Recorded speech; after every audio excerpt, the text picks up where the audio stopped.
Quemadura. Primeramente, la gran causa de muerte en un gran quemado es el shock hipovolémico. Y ahora, ¿por qué pasa el shock hipovolémico? Primeramente, porque hay un aumento muy grande de mediadores inflamatorios que promueven el aumento de la permeabilidad vascular en todo el cuerpo, no solamente en el área quemado, sino en todo el cuerpo. El líquido sale hacia los tejidos y entonces hay la hipovolemia. Ahora tenemos los pasos de cómo actuar en frente a una situación. Estamos en una ambulancia, llegamos a la escena y hay una persona quemada. Primeramente vamos a cuidar de la bioseguridad nuestra y de la persona, alejarla de la fuente que la está quemando. Y después tal vez la vamos a intubar en dos circunstancias: que tenga, por ejemplo, alguna pérdida de conciencia o no completa, o si no, un bajo nivel de conciencia, que probablemente vaya a ser por monóxido de carbono, por ejemplo, o algún otro gas que haya respirado. Ahí vamos a intubar. El otro caso es si tiene alguna disfonía o si no puede hablar, porque probablemente se habrá quemado la vía aérea y puede ser que venga a desarrollar edema, que se edematice más y que se cierre por completo. Y entonces, si tiene alguna disfonía, ya lo intubamos. Le sacamos los anillos y le calentamos, le envolvemos con sábanas. La cuarta es ya ponerle una vía y dar solución cristaloide, ringer lactato. En una medida le imaginamos más o menos cuántos kilos tiene, veces la superficie corpórea quemada, que ya vamos a aprender a calcular, dividido por 8 ml por hora. Si posible, le vamos a poner una sonda vesical para ver el débito urinario, que es la única manera de saber si nuestra reposición está siendo eficiente y que esta sea mayor a 0,5 ml por kilo por hora. Existen dos tipos de comprometimiento de las vías de la vía aérea. Uno sería la lesión térmica, que ya fue dicho, que es el edema de la vía aérea, generalmente solo hasta la supraglótica, porque después el calor se disipa y ya no llega abajo. También puede provocar insuficiencia respiratoria aguda por el edema de la glotis, ¿no? Y eso se nota a través de la hiperemia de la orofaringe y también por la disfonía.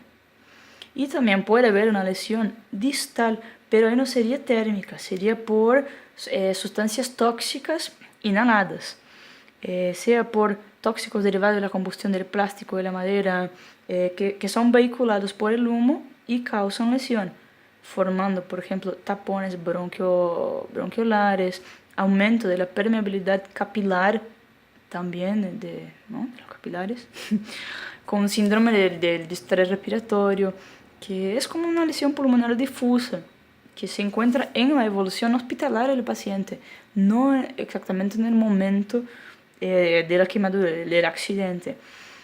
Y la manera de saber es generalmente por la disminución de la conciencia, sibilancias, también el color del escarro y somnolencia. Ahora otros tipos de compromiso, por ejemplo, el compromiso de la hipoperfusión. Si el paciente ya tenía una enfermedad de base, una cardiopatía, se puede fallecer si tener un infarto ahí en la escena misma.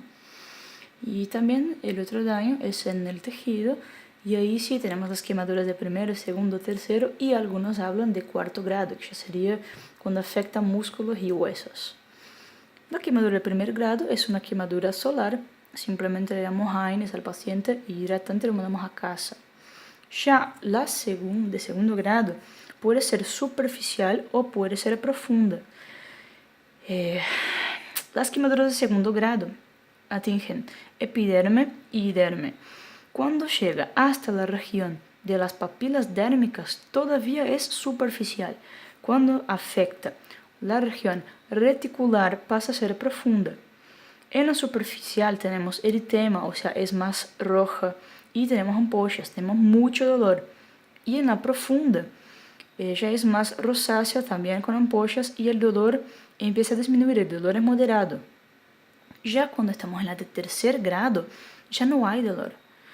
Es la epidermis, la dermis y el tejido celular subcutáneo. Tiene color amarillo ocre y vasos coagulados. Y la principal característica del área quemada es que pierde totalmente la distensibilidad. Entonces se hace como un cuero la piel. Si tengo, por ejemplo, una quemadura circunferencial en el tórax, la persona se puede morir por restricción torácica, por falta de expansión del tórax. Si tengo, por ejemplo, en el brazo, puede comprometer la vascularización periférica. El tratamiento es cortar, hacer una incisión longitudinal llamada escarotomía. Ahora, la regla de los 9 y las fórmulas que utilizamos para reposición de líquido.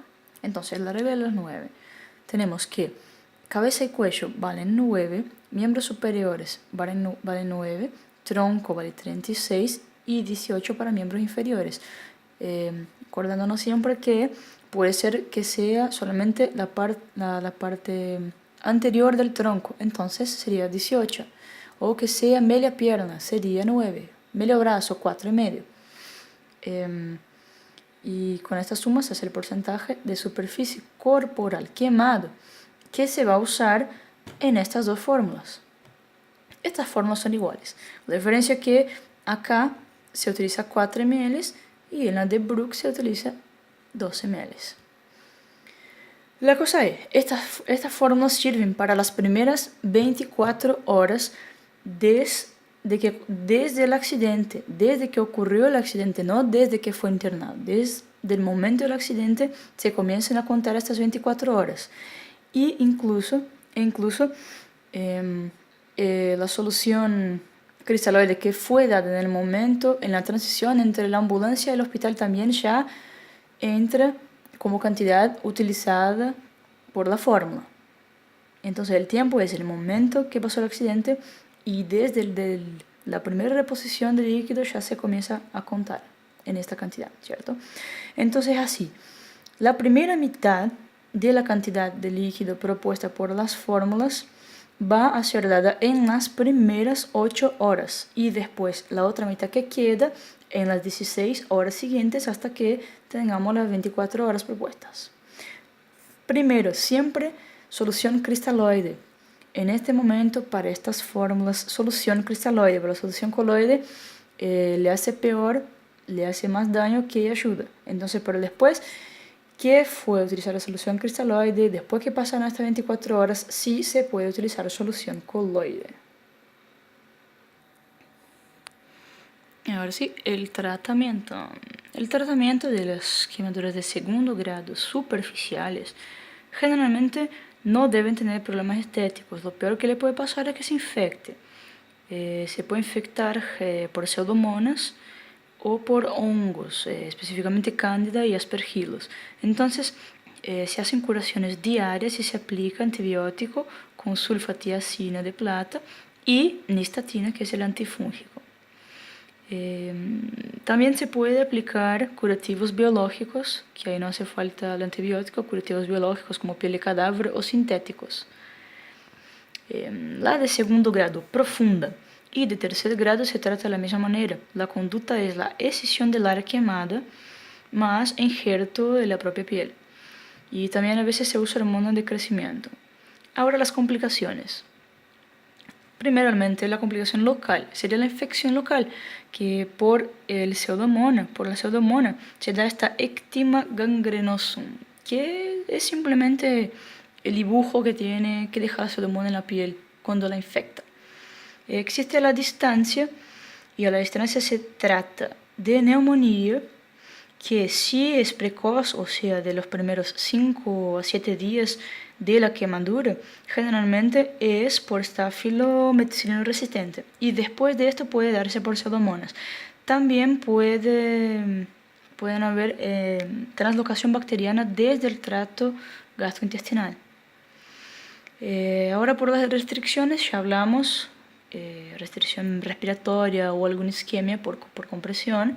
Ahora, las del tracto gastrointestinal, tenemos estas las úlceras de Curling, que son úlceras gástricas, y estas dos, la colecistite, acarculosis y el síndrome de Ogilvy, son complicaciones no exactamente de la quemadura, son complicaciones de pacientes de terapia intensiva, que generalmente no necesariamente afectados por quemaduras. La colecistite acarculosa, generalmente el paciente ya está inconsciente, no puede expresar su dolor, el tipo de dolor es de difícil diagnóstico, entonces si tenemos un paciente con signos de infección y está en UTI, generalmente podemos pensar en eso y no cuesta nada pedirle una ecografía abdominal. Ya el síndrome de Ogilvy es una distensión del colon sin obstrucción, entonces es una pseudoobstrucción.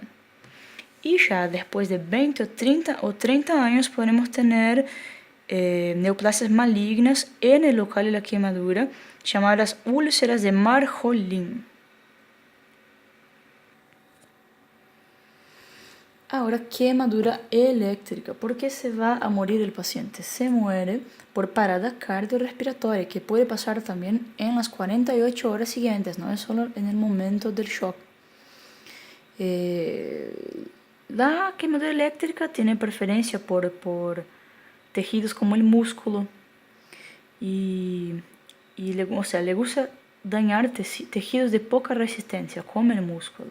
Entonces el músculo se dematiza, comprime los vasos, puede causar isquemia y también la rhabdomiólisis, que sería la lesión muscular que puede llevar a una insuficiencia renal nefrotóxica por la mioglobinuria. Entonces, ¿cómo se trata? Primeramente, la compresión con una fasciotomía. Ahora, la rhabdomiólisis hay que darle atención para prevenir la lesión renal. Ese sería, por ejemplo, el paciente que tuvo un shock eléctrico y empieza a orinar oscuro. Empieza a orinar oscuro por la mioglobinuria.